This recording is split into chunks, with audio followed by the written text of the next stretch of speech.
صلی اللہ علیہ وسلم کو یہ فرماتے ہوئے سنا ہے کہ اگر کبھی کسی علاقے میں طاعون کی بیماری پھیل جائے اور تمہیں اس کے بارے میں پتہ چل جائے تو تم وہاں مت جاؤ. جہاں طاعون کی بیماری پھیل جائے وہاں تم مت جاؤ، اور جو لوگ وہاں ہیں وہ وہاں سے نہ بھاگیں. فیصلہ ہو گیا. حضرت عمر فاروق وہاں سے واپس چلے آئے. حضرت عبد الرحمن ابن عوف کی زندگی کا ایک بہت ہی خاص واقعہ آپ کو بتانا میں سمجھتا ہوں کہ بہت ضروری ہے کہ اللہ کے رسول صلی اللہ علیہ وسلم نے اپنے تمام صحابہ میں یہی وہ اکلوتے صحابی ہیں جن کے پیچھے نماز پڑھی. اللہ اکبر. رسول کی امامت کرائی ہے انہوں نے. غزوہ تبوک کے موقع پر اللہ کے رسول صلی اللہ علیہ وسلم نماز کا ٹائم ہوا، قضاء حاجت کرنے کے لیے گئے، بہت دیر ہو گئی، نماز کا ٹائم ہو چکا تھا. صحابہ کرام نے ان کو آگے بڑھا دیا، حضرت عبد الرحمن بن عوف کو. یہ نماز پڑھانے لگے اور نماز کے دوران شاید عصر کی نماز تھی یا ظہر کی نماز تھی، 4 رکعت میں سے 3 رکعت پوری ہو چکی ہے، 1 رکعت بچی ہے. اللہ کے رسول صلی اللہ علیہ وسلم تشریف لے آتے ہیں، اور جیسے ہی اللہ کے رسول تشریف لے آتے ہیں صحابہ کرام تالی بجانے لگتے ہیں، اشارہ کرنے لگتے ہیں کہ عبد الرحمن ابن عوف پیچھے چلے آؤ، امام اعظم آ چکے ہیں، امام کائنات آ چکے ہیں، اللہ کے رسول آ چکے ہیں، اب مصلی سے پیچھے آؤ. حضرت عبد الرحمن ابن عوف پیچھے آنا چاہتے ہیں، اللہ کے رسول اشارہ کر دیتے ہیں کہ نہیں، نماز پڑھاؤ. حضرت عبد الرحمن ابن عوف پوری نماز پڑھاتے ہیں اور ان کے پیچھے 1 رکعت نماز اللہ کے رسول پڑھتے ہیں. یہ مقام اور یہ شرف تمام صحابہ کرام میں کسی اور کو حاصل نہیں. یہ مقام اگر کسی کو حاصل ہے تو صرف اور صرف حضرت عبد الرحمن ابن عوف کو حاصل ہے. ایک مرتبہ حضرت ابو بکر نے بھی نماز پڑھائی تھی، لیکن حضرت ابو بکر پیچھے چلے آئے تھے. جیسے ہی اللہ کے رسول آئے حضرت ابو بکر پیچھے چلے آئے اور اللہ کے رسول نے آگے بڑھ کے نماز پوری کی تھی. اور اللہ کے رسول کے انتقال سے 1 یا 2 دن پہلے حضرت ابو بکر نماز پڑھا رہے تھے. اللہ کے رسول صلی اللہ علیہ وسلم اپنے حجرے سے تشریف لائے اور آپ نے دیکھا تو اس موقع پر بھی حضرت ابو بکر پیچھے ہٹنے لگے تھے، لیکن اللہ کے رسول نے ان کو پیچھے نہیں ہٹنے دیا اور اللہ کے رسول ان کے بغل میں آ کے بیٹھ گئے. اور اس طریقے سے اللہ کے رسول کی اقتدا حضرت ابو بکر صدیق کر رہے تھے اور حضرت ابو بکر کی صدیق پیچھے تمام مسلمان کر رہے. یہ مقام صرف اور صرف حضرت عبد الرحمن ابن عوف کو حاصل ہے کہ ان کے پیچھے اللہ کے پیارے رسول صلی اللہ علیہ وسلم نے نماز پڑھی. حضرت عمر فاروق رضی اللہ تعالیٰ عنہ کی شہادت کا واقعہ اور اس کے شہادت کے واقعے کے بعد حضرت عثمان غنی کے سلیکشن میں حضرت عبد الرحمن ابن عوف کا بہت بڑا رول ہے. وقت زیادہ ہو رہا ہے، میں اس واقعے کو صحیح بخاری کی اس حدیث کو مختصراً آپ کے سامنے پیش کرنا چاہتا ہوں، ورنہ صرف اس ایک حدیث کو اگر قاعدے سے بیان کیا جائے تو بہت سارے پہلو نکل سکتے ہیں. فجر کی نماز ہے، حضرت عمر فاروق نماز پڑھا رہے ہیں. پہلی ہی صف میں ابو لولو فیروز نام کا وہ آدمی موجود ہے جو ان کا قاتل تھا. اس نے دو دھاری کھنجر سے حملہ کیا، ایک ایسے کھنجر سے حملہ کیا کہ دونوں طرف نوکیلا تھا، دونوں طرف دھاردار تھا.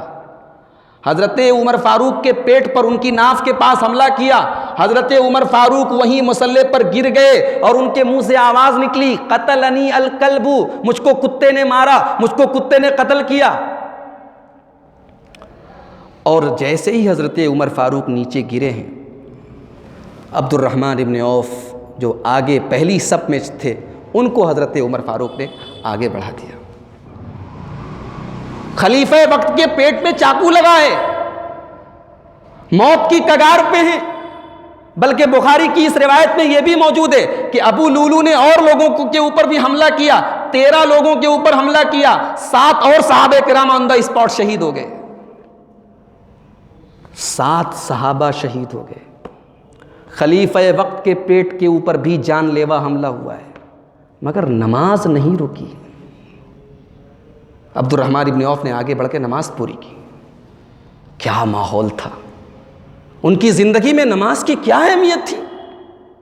اللہ اکبر، ہم سوچ بھی نہیں سکتے. بخاری کے الفاظ ہیں عبد الرحمن ابن عوف اور پیچھے کے لوگوں کو پتہ ہی نہیں کہ آگے کیا ہو رہا ہے. حضرت عمر فاروق کی آواز آنی بند ہو گئی تو سبحان اللہ کی آواز آ رہی ہے پیچھے سے، کسی کو پتہ نہیں کہ آگے کیا ہو رہا ہے. آگے 7 لوگوں کی لاشیں گری ہوئی ہیں، خلیفہ وقت مصلی کے پاس پڑا ہوا ہے. عبد الرحمن ابن عوف رضی اللہ تعالیٰ عنہ آگے بڑھ کے جلدی چھوٹی چھوٹی سورت پڑھا کے نماز ختم کرتے ہیں. عمر فاروق کو اٹھا کے گھر لے کے جایا جاتا ہے.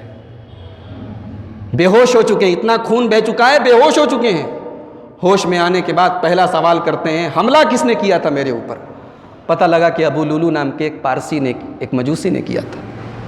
کہا اے اللہ تیرا شکر ہے، اے اللہ تیرا شکر ہے کہ میری موت ایسے آدمی کے ہاتھوں نہیں ہو رہی ہے جو اسلام پر چلنے والا ہے، اسلام کا دعویٰ کرنے والا ہے. عمر فاروق رضی اللہ تعالیٰ عنہ اپنے گھر لائے جاتے ہیں، اپنے بستر پہ ان کو لٹایا جاتا ہے. دوا پلائی جا رہی ہے، پیٹ سے نکل رہی ہے، دودھ پلایا جا رہا ہے، پیٹ سے نکل رہا ہے. لوگ سمجھ جاتے ہیں کہ اب عمر فاروق کا آخری ٹائم ہے، انتقال کا ٹائم ہے.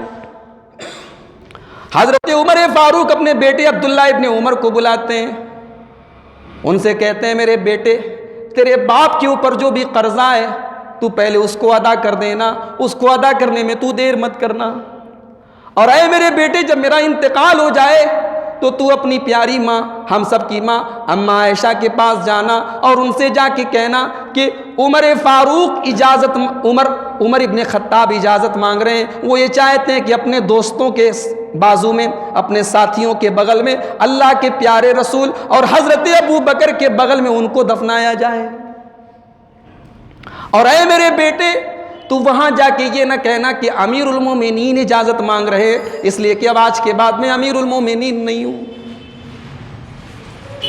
عبداللہ ابن عمر آتے ہیں حضرت عائشہ کے پاس، ان کو پتہ چل چکا ہے کہ عمر فاروق کے اوپر جان لیوا حملہ کیا جا چکا ہے. حضرت عائشہ کی آنکھوں میں آنسو ہیں، زاروں قطار رو رہی ہیں. عبداللہ ابن عمر آتے ہیں، آ کے اجازت مانگتے ہیں، اے اماں جان حضرت عمر فاروق آپ سے اجازت مانگ رہے ہیں اس حجرے میں دفن ہونے کے لیے، اپنے ساتھیوں کے بغل میں دفن ہونے کے لیے. بہتے آنسوؤں کے ساتھ حضرت عائشہ نے کہا کہ اللہ کی قسم اس جگہ کو میں نے اپنے لیے سوچا تھا کہ یہاں میں دفن ہوں گی، لیکن آج اپنا یہ حق میں عمر فاروق کے لیے قربان کر رہا ہوں. میں اجازت دے رہی ہوں، کھلے دل کے ساتھ اجازت دے رہی ہوں، جاؤ عمر سے کہہ دو کہ ان کو یہیں پہ دفن کیا جائے گا. حضرت عمر سے آخری ٹائم میں کہا گیا کہ اے امیر المومنین آپ کے بعد خلیفہ کون ہوگا؟ اپنے بعد کسی کو وصیت کر کے جائیے. کہا کہ میں ان 6 لوگوں کو وصیت کر کے جا رہا ہوں. 6 لوگوں کا نام لے کے کہا کہ عثمان غنی ہیں، علی مرتضیٰ ہیں، عبد الرحمن ابن عوف ہیں، حضرت طلحہ ہیں، حضرت زبیر ہیں، حضرت سعد ابن ابی وقاص ہیں. یہ 6 لوگ ہیں، یہ وہ لوگ ہیں کہ جب اللہ کے پیارے رسول اس دنیا سے تشریف لے گئے تو ان سے راضی تھے، ان سے خوش تھے، ان کو دنیا میں جنتی کہا تھا. جاؤ انہی 6 لوگوں کو میں نامزد کر کے جا رہا ہوں، انہی 6 میں سے کسی ایک کو خلیفہ بنا لینا.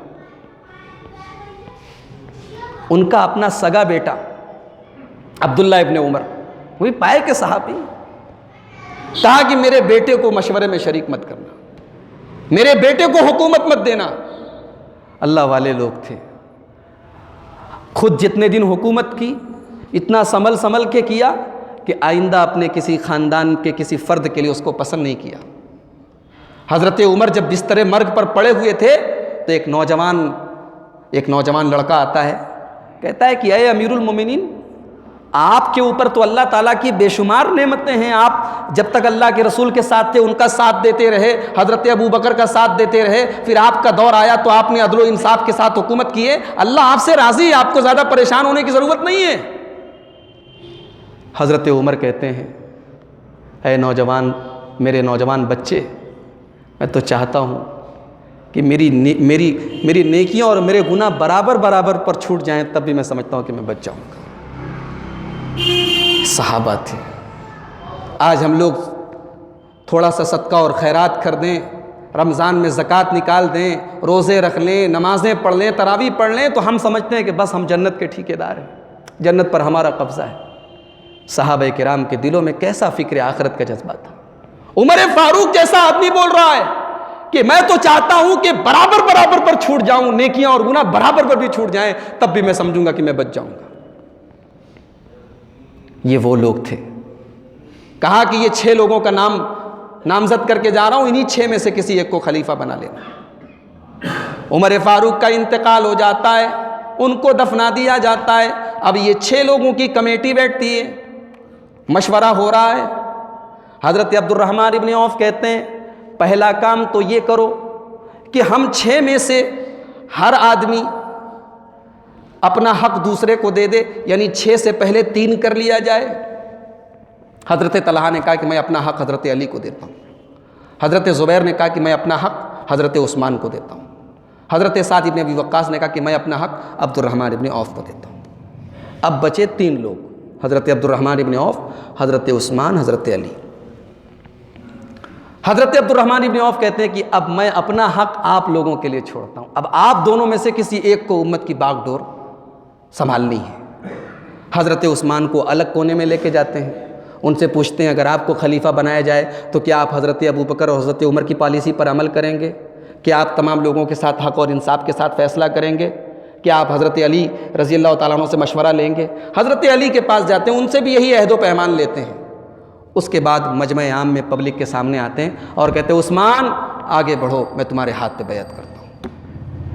اس طریقے سے بہت بڑے اختلاف سے امت کو بچانے کا کام کیا حضرت عبد الرحمن ابن عوف رضی اللہ تعالیٰ۔ یہ سن 23 ہجری کا واقعہ ہے، اور آپ دیکھیے کہ اتنی ہوشیاری اور چالاکی اور حکمت کے ساتھ حضرت عثمان غنی کا سلیکشن ہوا ہے۔ اس کے بعد سے جو اختلاف کی جو بنیاد پڑی ہے حضرت عثمان غنی کی شہادت کے بعد سے، اس دن سے لے کر آج کے دن تک پھر امت کو ایک پلیٹ فارم پر اکٹھا نہیں کیا جا سکا۔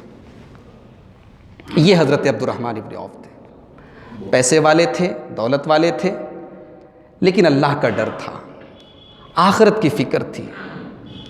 بخاری کی روایت ہے، رمضان کا مہینہ ہے، روزے کی حالت ہے، دسترخوان لایا جاتا ہے۔ ظاہر سی بات ہے پیسے والے ہیں تو دسترخوان بھی اسی ٹائپ کا رہا ہوگا، طرح طرح کے کھانے سامنے آتے ہیں۔ کہتے ہیں لوگوں مجھے وہ دن بھی یاد ہے، اللہ کے پیارے نبی کے صحابی مصعب ابن عمیر کی شہادت ہوئی تھی غزوہ احد کے اندر۔ ان کو ایک چادر میں کفنایا گیا تھا، اتنی چھوٹی سی چادر تھی، ان غطی بہ راسہ، اگر سر ڈھانپا جاتا تھا، بدت رجلا تو پیر کھل جاتا تھا، پیر کو ڈھانپا جاتا تھا تو سر کھل جاتا تھا۔ اے لوگوں مجھے وہ دن بھی یاد ہے جب حضرت حمزہ کی شہادت ہوئی تھی اور بڑی بے دردی کے ساتھ ان کو شہید کیا گیا تھا۔ اس کے بعد اللہ نے دنیا کی دولت ہم سب کو دے دی، اس کے بعد دنیا ہمارے اوپر پھیلا دی گئی، ہم دنیا داری میں پڑ گئے، ہم دنیا کی لذتوں میں پڑ گئے۔ یہ کہہ کے حضرت عبد الرحمن ابن عوف رونے لگے، زار و قطار رونے لگے۔ سامنے دسترخوان رکھا ہے، رمضان کا مہینہ ہے، روزے کی حالت ہے، ایک پانی کا قطرہ بھی اپنے منہ میں نہیں ڈالتے، اور بھوکے پیاسے اسی حال میں اٹھ کے چلے جاتے ہیں۔ یہی عبد الرحمن ابن عوف ہیں، اپنے دوستوں کے ساتھ بیٹھے ہوئے ہیں، طرح طرح کی کھانے کی چیزیں سامنے لائی جا رہی ہیں، اچانک رونے لگتے ہیں، آنکھوں سے زار و قطار آنسو بہنے لگتے ہیں۔ ساتھی پوچھتے ہیں اے عبد الرحمن ابن عوف کیا ہوا، کیا بات ہے، رو کیوں رہے ہو؟ کہاں ہے لوگوں جس نبی کا ہم کلمہ پڑھتے ہیں محمد الرسول اللہ صلی اللہ علیہ وسلم، ان کے گھر والوں نے کبھی پیٹ بھر کے جو کی روٹی بھی نہ کھائی تھی، ہمیں اللہ نے اتنا نوازا ہے، آج یہ دنیا بھر کی چیزیں ہمیں مل گئی ہیں، ہمارے نبی نے تو پیٹ بھر کے جو کی روٹی بھی ان کو نصیب نہیں ہوئی تھی۔ دولت کمائی لیکن سادگی، اللہ کا ڈر، اللہ کا خوف باقی رہا۔ دولت کا یہ مطلب نہیں ہے کہ ہم سب کے حق سے، سارے حقوق سے ہم بے نیاز ہو جائیں۔ اولاد کا کیا حق ہے، بھائیوں کا کیا حق ہے، بہنوں کا کیا حق ہے، ماں باپ کا کیا حق ہے، سب کا حق بھی ادا کرنا ہے میرے بھائیوں۔ حضرت عبد الرحمن ابن عوف رضی اللہ تعالیٰ عنہ بہت کثیر العیال تھے، 4 بیویاں تھیں ان کی، ایوری ٹائم ہمیشہ 4 بیویاں ان کی تھیں، انتقال ہو جاتا تو فوراً نکاح کر لیتے تھے، اور درجنوں بچے تھے ان کے، سب کے حقوق ادا کر رہے ہیں۔ اللہ کے رسول صلی اللہ علیہ وسلم کی بیویوں کا بڑا خیال رکھتے تھے، جو امت کی مائیں ہیں، جو اس امت کی سب سے نیک عورتیں ہیں، ان کا خیال رکھتے تھے۔ اور انہوں نے ازواج مطہرات کے لیے، اللہ کے رسول صلی اللہ علیہ وسلم کی بیویوں کے لیے ایک باغ وقف کر دیا تھا، اور ترمذی کی روایت ہے، حضرت عائشہ کہتی ہیں کہ اس باغ کو جب بیچا گیا تو 40,000 دینار میں بیچا گیا تھا۔ وہ سارا کا سارا پیسہ اللہ کے رسول کی ازواج مطہرات میں بانٹا گیا تھا۔ اور اللہ کے رسول صلی اللہ علیہ وسلم نے اپنی بیویوں سے کہا تھا ان کی زندگی میں کہ مجھے تمہاری فکر ہے کہ میرے بعد تمہارا کیا ہوگا، لیکن مجھے امید ہے کہ کوئی نیک آدمی تمہارا ضرور خیال رکھے گا، کوئی اللہ کا بندہ ضرور تمہارا خیال رکھے گا۔ حضرت عائشہ کہتی ہیں حضرت عبد الرحمن ابن عوف کے بیٹے سے کہ اے عبد الرحمن ابن عوف کے بیٹے، اے ابو سلمہ، اللہ تمہارے باپ کو سلسبیل کی جو جنت میں ایک نہر ہے سلسبیل نام کی، اللہ سلسبیل کا پانی پلائے تمہارے ابا کو، تمہارے ابا ہمارا بڑا خیال رکھتے تھے۔ حقوق کا خیال، پیسہ کما لیا ہم نے، دولت کما لیا، سارے لوگوں کے حقوق سے بے نیاز ہو گئے۔ ہم اپنے بچوں کے ساتھ بیٹھ کے مرغ مسلم کھا رہے، ہمارے ماں باپ بیچارے روٹیوں کے لیے ترس رہے ہیں، دوائیوں کے لیے ترس رہے ہیں۔ یہ مسلمان کی شان نہیں، یہ اللہ کے نبی کے امتی کی شان نہیں، یہ ایمان والے کی شان نہیں۔ ہم اپنے مکانوں میں بلڈنگوں میں عیش کر رہے ہیں، ہمارا پڑوسی بھوکا مر رہا ہے، ہمارا اپنا بھائی پریشان ہے، ہماری بہنیں جن کا حق ہمارے ذمہ واجب ہے ہم ان کا حق نہیں دے رہے ہیں۔ میرے بھائیوں، یہ ایک مومن کی شان نہیں ہے۔ ہم نے اگر دولت کمائی ہے، ہم نے پیسہ اگر کمایا ہے، ہمارے کاروبار میں اگر برکت ہے، ہماری اپنی کوئی اس میں ٹیلنٹ کا دخل نہیں ہے، ہماری اپنی صلاحیت کا دخل نہیں ہے، یہ اللہ کا فضل و کرم ہے۔ یرزق من یشاء، اللہ جسے چاہتا ہے روزی روٹی سے نوازتا ہے۔ عبد الرحمن ابن عوف رضی اللہ تعالیٰ عنہ کی زندگی سے سب سے بڑا سبق ہمیں یہی ملتا ہے کہ دولت دو دھاری تلوار ہے۔ دولت بہت بڑی آزمائش بھی ہے اور دولت بہت قیمتی چیز بھی ہے۔ اللہ نے قرآن میں فرمایا فَأَمَّا مَنْ أَعْطَى وَاتَّقَى وَصَدَّقَ بِالْحُسْنَى فَسَنُيَسِّرُهُ لِلْيُسْرَى، جس کو ہم نے مال دیا اور اس نے مال میری راہ میں تقسیم کیا، میری راہ میں دیا، حقداروں کو ان کا حق دیا، اللہ سے ڈرتا رہا، ہم اس کے لیے جنت کا راستہ آسان کرتے چلے جائیں گے۔ وَأَمَّا مَنْ بَخِيلَ، اور جس کو ہم نے دولت دی اور اس نے کنجوسی کی، بخیلی کی، لوگوں کے حق مارے، لوگوں کے حقوق نہیں دیے، وَاسْتَغْنَى، اور سارے کے سارے حقداروں سے منہ موڑ کے اپنے گھر میں بیٹھا رہا، وَكَذَّبَ بِالْحُسْنَى، اور اللہ کی شریعت کو جھٹلاتا رہا، اللہ کے قانون کا مذاق اڑاتا رہا، فَسَنُيَسِّرُهُ لِلْعُسْرَى، ہم جہنم کا راستہ اس کے لیے آسان کر دیں گے۔ 72 سال کی عمر میں یا 75 سال کی عمر میں حضرت عبد الرحمن ابن عوف کا انتقال ہوا۔ جب ان کا جنازہ جا رہا تھا، حضرت علی کہتے ہیں کہ عبد الرحمن، تم تو دنیا سے چلے گئے، تم تو دنیا سے چلے گئے اور تم نے دنیا کا صاف ستھرا پانی پی لیا، اور وسبقت زلقہا، اور گندا پانی چھوڑ کے چلے گئے۔ اے عبد الرحمن، تمہارے جیسے ہم کیسے بن پائیں گے، تمہارے جیسے ہم کیسے بن پائیں گے۔ حضرت سعد بن ابی وقاص ان کا جنازہ اٹھاتے ہیں، کہتے واہ جبلا، یہ عبد الرحمن ابن عوف کا جنازہ نہیں ہے، یہ ایک پہاڑ کا جنازہ ہے، ایک نیکیوں کا پہاڑ ہے، تقوی کا پہاڑ ہے، طہارت کا پہاڑ ہے۔ حضرت عثمان غنی ان کے جنازے کی نماز پڑھاتے ہیں۔ حضرت عبد الرحمن ابن عوف کی زندگی کے یہ چند اہم پہلو تھے۔ آئیے ہم اللہ سے دعا کریں، اللہ ہم سب کو اپنے رسول کے اس عظیم صحابی کے نقش قدم پر چلنے کی توفیق عطا فرمائے۔ رب العالمین ہم سب کی روزی روٹی میں، ہمارے کاروبار میں برکتیں عطا فرمائے۔ رب العالمین ہم میں سے جو لوگ بیمار ہیں، کسی بھی قسم کی ذہنی، روحانی، جسمانی پریشانی ہے، اے اللہ ان کی بیماریوں سے ان کو شفا عطا فرما۔ اے اللہ ہم میں سے جو لوگ قرض دار ہیں تو ان کے قرضوں کی ادائیگی کی صورت پیدا فرما۔ اے اللہ ہم میں سے جو لوگ بے نمازی ہیں تو ان کو نماز کی توفیق عطا فرما۔ اے اللہ ہم میں سے جو لوگ اپنی بیٹیوں کے رشتے کے لیے پریشان ہیں، اے اللہ ان کی بیٹیوں کے لیے نیک اور صالح اور دیندار رشتے تو مہیا فرما دے۔ اے اللہ ہم میں سے جو لوگ شادی شدہ ہیں، اولاد کے لیے ترس رہے ہیں، ان کے آنگن، اولاد کی، بچوں کی خوشی اور بچوں کی ہنسی کے لیے ترس رہے ہیں، اے اللہ ان کے آنگن کو بچوں سے آباد کر دے۔ اے اللہ ان کو نیک اولاد عطا فرما۔ اے اللہ جو ہم میں سے کسی بھی قسم کے مسائل سے، پریشانی سے دوچار ہیں، ان تمام لوگوں کے مسائل کو تو حل فرما دے۔ اے اللہ صحابہ کرام کی زندگیوں کو ہمیں پڑھنے کی توفیق عطا فرما۔ اے اللہ ہمارے نوجوانوں کو اپنی جوانی کی حفاظت کرنے کی توفیق عطا فرما۔ اے اللہ ہماری ماؤں بہنوں کو شرم و حیا کا زیور ہمیشہ سنبھال کے اس کو رکھنے کی توفیق عطا فرما۔ اے اللہ جب تک ہم دنیا میں زندہ رہیں، اسلام پر زندہ رہیں اور خاتمہ ہمارا ایمان پر ہو۔ آمین۔ وآخر دعوانا الحمد للہ رب العالمین۔ والسلام علیکم ورحمۃ اللہ وبرکاتہ۔